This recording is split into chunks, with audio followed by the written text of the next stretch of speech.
혹시 자식들에게 내 통장 잔고와 과거의 실수까지 다 털어놓고 계신가요? 그것이 솔직함이라고 믿으셨다면 큰 착각입니다. 당신의 고백은 자식에게 공감이 아니라 갚아야 할 빚이나 무시해도 될 근거가 될 뿐입니다. 노후에 자식 눈치 보며 살고 싶지 않다면 오늘 이 세 가지만은 가슴에 묻으십시오. 인생지혜 제1장 탯줄은 잘렸으나 사슬은 남았으니. 아침 햇살이 창문을 두드리는 고요한 시간. 당신은 홀로 앉아 식어가는 커피를 바라보며 문득 깨닫게 됩니다. 효도라는 단어처럼 달콤하고도 치명적인 마약이 또 있겠습니까? 프랑스의 철학자 시몬드 보부아르는 타인은 자유를 빼앗는 지옥이라 했지만 부모에게 자식이야말로 가장 사랑스러운 지옥이 아니겠습니까? 당신은 자식을 위해 심장을 떼어줄 수 있다 호언장담하지만 실상 그것은 내 노후의 고독을 방어하기 위한 가스라이팅의 초석일 뿐이지요. 우리는 모두 알고 있습니다. 자식을 사랑한다는 명분 뒤에 숨은 그 비릿한 본능을 말입니다. 버림받지 않으려는 공포, 혼자 남겨질지 모른다는 원초적인 두려움이 부모의 헌신이라는 고결한 가면을 쓰고 있을 뿐이지요. 착한 부모라는 허울 좋은 감옥에 스스로를 가둔 채 당신이 숨기고 있는 그 비릿한 본능부터 대면해 보시지요. 고대 그리스의 비극 작가 소포클레스는 오이디푸스 왕을 통해 혈육의 운명이 얼마나 잔인한 역설로 뒤엉켜 있는지 보여주었습니다. 사랑한다는 이유로 아이를 산에 버린 아버지, 그 아버지를 모르고 죽인 아들. 끔찍한 순환의 중심에는 언제나 예언에 대한 두려움이 자리하고 있었지요. 당신이 자식에게 쏟아붓는 과도한 사랑과 관심은 혹시 당신 스스로가 만들어낸 예언, 즉 버림받을지 모른다는 불안의 자기 실현은 아닐까요? 자식을 독립된 인격체로 놓아주지 못하고 당신의 노후를 책임질 보험 상품쯤으로 여기는 순간, 당신은 이미 부모가 아니라 투자자가 되어버린 것입니다. 그리고 투자자는 배당을 요구할 권리가 있다고 착각하게 되지요. 하지만 인생이라는 장부에서 자식은 당신의 자산이 아니라 당신을 통과해간 바람이요. 당신의 손을 스쳐간 계절일 뿐입니다. 제2장 사랑이라는 이름의 가장 거대한 부채. 레프 톨스토이는 행복한 가정은 모두 비슷하지만 불행한 가정은 제각기 다른 이유로 불행하다고 했습니다. 하지만 이 문장에는 은밀한 진실이 숨어 있지요. 불행한 가정의 공통점은 바로 서로에게 진 빚을 끊임없이 상기시킨다는 것입니다. 자식에게 내 모든 결핍을 털어놓는 순간 그것은 공유가 아니라 부채가 됩니다. 당신의 외로움, 당신의 실패, 당신의 좌절을 자식에게 고백하는 것은 마치 거액의 어음을 그의 이름으로 발행하는 것과 같지요. 내가 너를 어떻게 키웠는데 라는 말은 목구멍까지만 차올라야 법입니다. 그 말을 뱉는 찰나, 당신은 부모가 아니라 채권자가 되는 것이고 자식은 당신의 불행을 탕감해야 하는 불행한 상속인이 될 뿐입니다. 동양의 고전 책은담에는 이런 구절이 있습니다. 은혜를 베풀되 은혜를 베풀었다는 마음을 갖지 말라. 얼마나 지혜로운 말입니까? 자식을 키운 것은 당신의 선택이었고 당신의 의무였으며 어쩌면 당신의 즐거움이기도 했을 것입니다. 그것을 빚으로 만드는 순간 당신은 사랑의 순수성을 배반하는 셈이지요. 노년에 접어든 당신이 느끼는 외로움과 소외감은 충분히 이해합니다. 평생을 달려온 삶의 무대에서 막이 내리고 조명이 꺼지고 박수 소리마저 멎어버린 그 적막함을 말입니다. 하지만 그 공허함을 자식으로 메우려는 시도는 마치 구멍난 항아리에 물을 붓는 것과 같습니다. 당신이 채워야 할 것은 자식의 의무가 아니라 당신 자신의 내면이지요. 자식에게 당신의 결핍을 고백하는 대신 당신 스스로 그 결핍과 마주 앉아 차 한 잔을 나누십시오.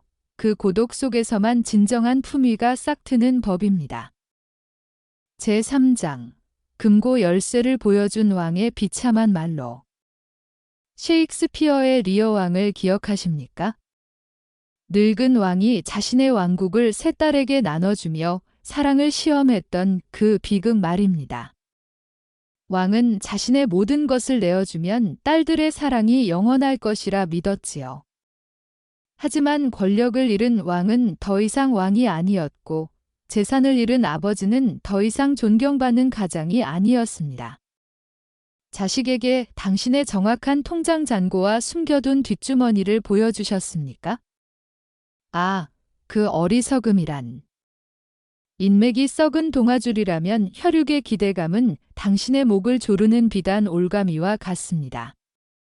당신의 자산이 바닥을 드러내는 순간 자식의 눈에 비친 당신은 존경받는 아버지가 아니라 처리해야 할 유통기한 지난 골칫덩이로 전락할 뿐이지요. 이것은 비관적인 전망이 아니라 인간 본성에 대한 냉정한 관찰입니다. 공자는 군자는 의에 밝고 소인은 이에 박다고 했지만 현실에서 의리와 이익의 경계는 언제나 흐릿한 법이지요. 당신이 경제적 능력을 잃는 순간 자식과의 관계에서 권력의 균형추는 기울어집니다. 이것은 자식이 나쁘다거나 배은망덕하다는 의미가 아닙니다. 단지 인간은 누구나 힘있는 자 앞에서는 공손하고 약한 자 앞에서는 방심하게 된다는 뜻이지요. 프랑스의 작가 오노레 드 발자크는 돈 뒤에는 모든 인간의 역사가 숨어 있다고 했습니다. 당신의 재산은 단순한 숫자가 아니라 당신의 존엄성을 지키는 마지막 방패입니다. 그 방패를 스스로 내던지지 마십시오. 자식에게는 당신이 여유롭다는 인상을 주되 정확한 액수는 무덤까지 가져가는 것이 노년의 지혜입니다. 당신의 통장 잔고가 아니라 당신의 품위가 자식의 기억 속에 남도록 하십시오. 제4장 과거의 치부, 그 구역질 나는 훈장. 니체는 과거를 망각하지 못하는 자는 그 과거에 사로잡혀 산다고 했습니다. 하지만 과거를 잊는 것과 과거를 털어놓는 것은 전혀 다른 문제이지요. 당신이 젊은 날 저지른 비겁한 타협과 부도덕한 승리를 고백하면 자식이 당신을 이해해 줄 것 같습니까? 천만에요.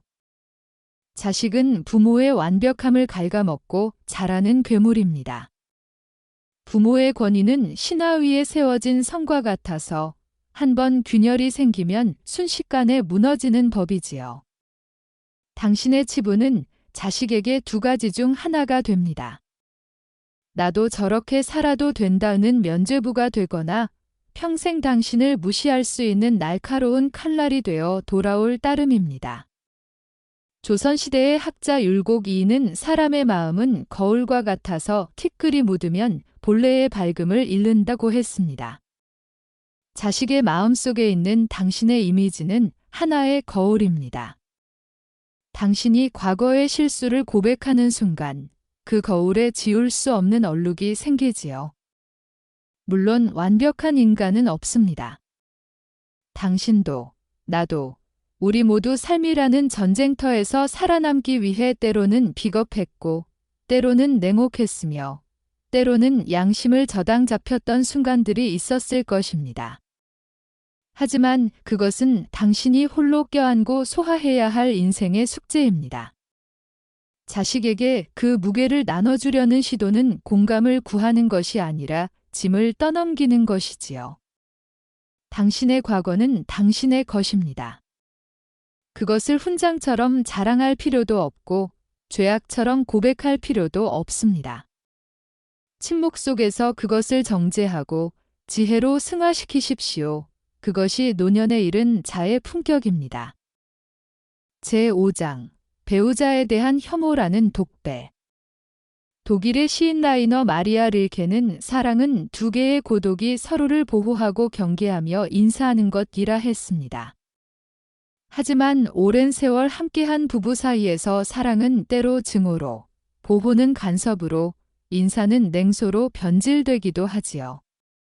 그렇다 하더라도 자식의 몸 절반은 당신이 그토록 증오하는 그 인간의 피로 채워져 있다는 사실을 잊지 마십시오.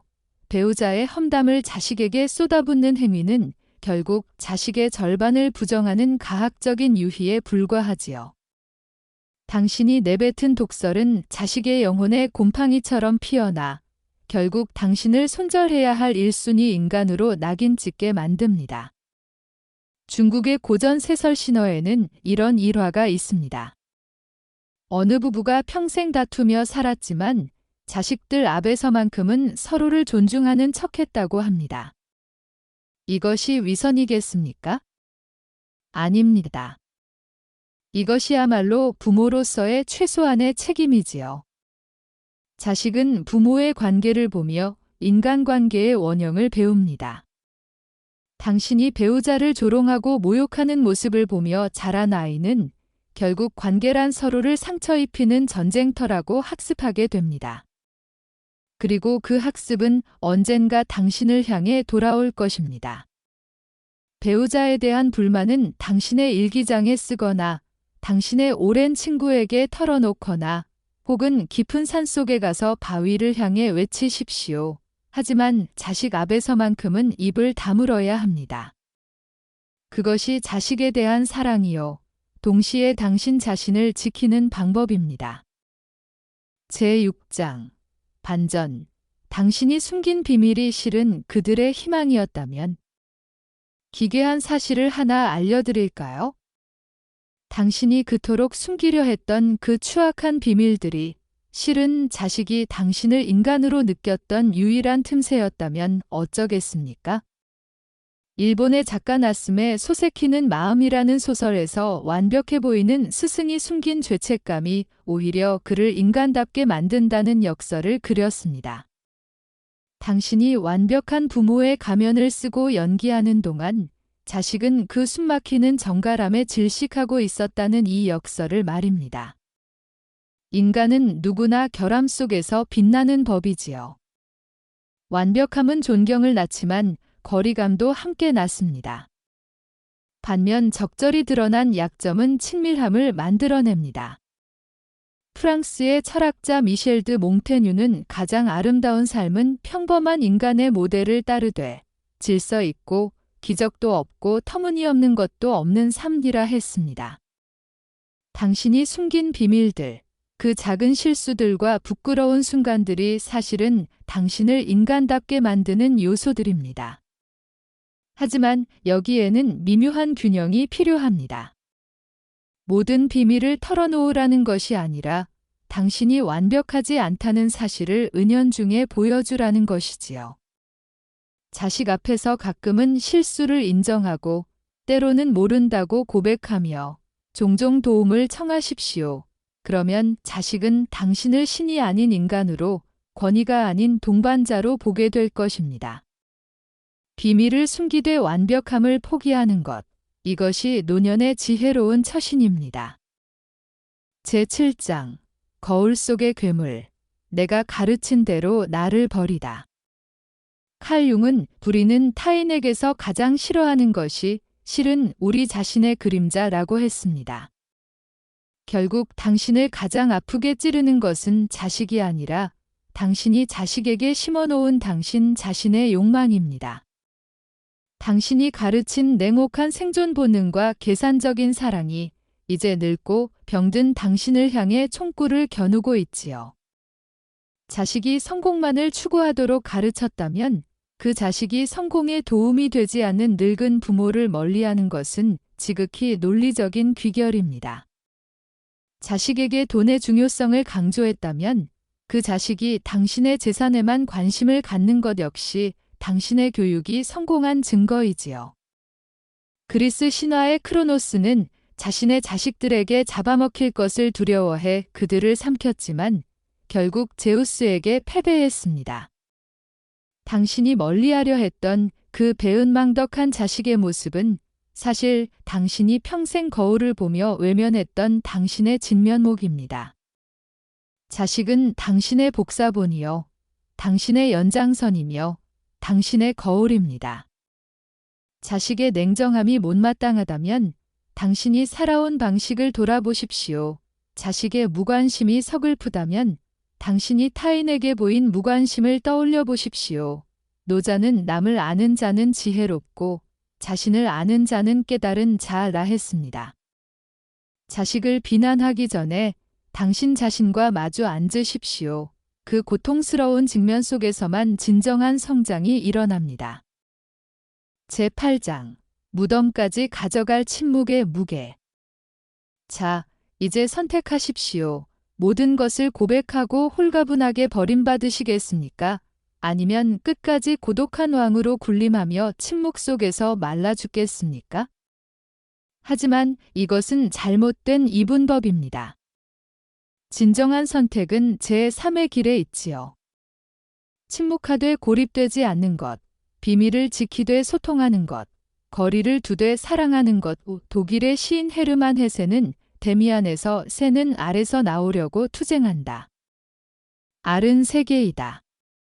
태어나려는 자는 하나의 세계를 깨뜨려야 한다고 했습니다. 당신이 깨뜨려야 할 알은 모든 것을 자식에게 의지하려는 집착입니다. 당신의 자식은 이미 당신의 침묵 속에서 당신의 종말을 읽어내고 있을지도 모릅니다. 하지만 그것이 두려울 일은 아닙니다. 모든 인간의 종말은 예정되어 있고 그 종말 앞에서 우리는 모두 평등하지요. 중요한 것은 어떻게 그 종말을 맞이하느냐입니다. 프랑스의 철학자 블레즈 파스칼은 인간은 생각하는 갈대라 했습니다. 약하지만 생각할 줄 아는 존재, 그것이 인간의 존엄성이지요. 당신이 자식에게 차마 말하지 못하고 밤마다 곱씹는 그 지독한 비밀은 무엇입니까? 그것이 당신을 지켜주는 방패입니까? 아니면 당신의 목을 긋고 있는 면도날입니까? 답은 당신 안에 있습니다. 비밀은 권력이 될 수도, 독이 될 수도 있지요. 중요한 것은 그 비밀을 어떻게 다루느냐입니다. 자식에게 모든 것을 털어놓을 필요는 없습니다. 하지만 자식을 당신의 노후를 책임질 보험 상품으로 여기는 것도 그만두어야 합니다.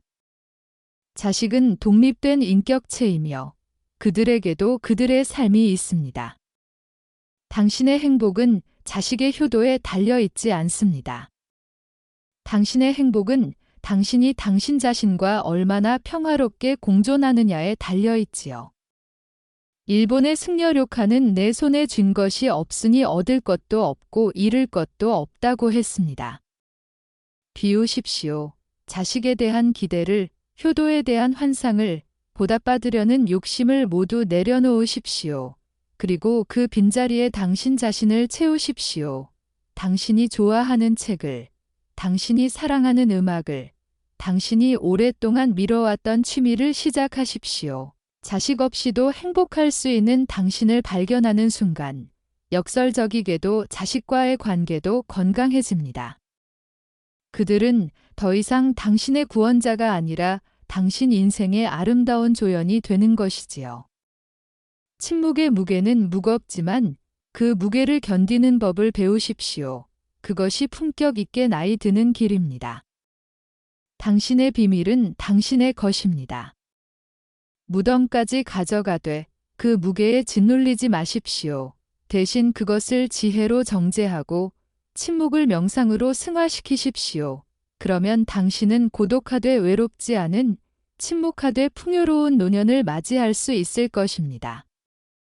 구독과 좋아요는 영상 제작에 큰 힘이 됩니다. 시청해주심에 감사드리며 더욱 좋은 영상으로 찾아뵐 것을 약속드립니다. 지금까지 인생지혜였습니다.